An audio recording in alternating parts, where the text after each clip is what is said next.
In this video, we look at how synthetically backed commodity exchange-traded products, or ETPs, work.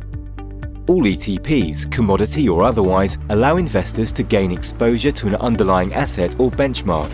To do this, ETPs need to be underpinned by the assets they're designed to track, either physically or synthetically. Synthetic replication is sometimes necessary, as purchasing the underlying assets may not always be a feasible way for ETP issuers to track performance, particularly for benchmarks with a large number of constituents, or for commodities where storage can be expensive or goods can be perishable.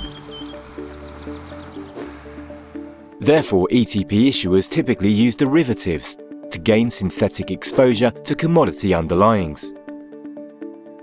Synthetic commodity ETPs work by tracking total return indices underpinned by commodity futures. A commodity futures contract is an agreement to buy a specified amount of a commodity on a future date at a set price.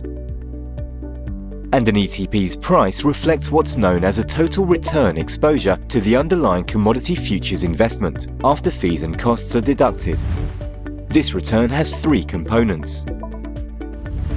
Price return reflects price movements in the underlying commodity futures contract.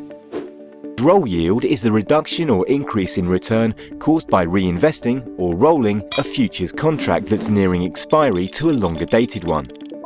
Rolling is necessary for a synthetic ETP to maintain constant price exposure to an underlying commodity. And it's important to recognize that roll yield can be negative or positive. For an investor who is long on a commodity, rolling into a longer dated futures contract that's priced higher, known as contango, causes the investor to incur a reduction in their total returns.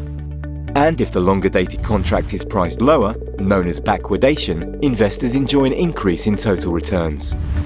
The final component of total return is collateral yield. That's the interest earned on the cash value of the investment.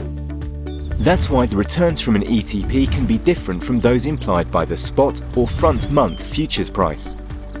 In summary, synthetic replication allows investors a cost-effective way to access a range of commodity ETP products in an efficient, liquid, and accurate manner.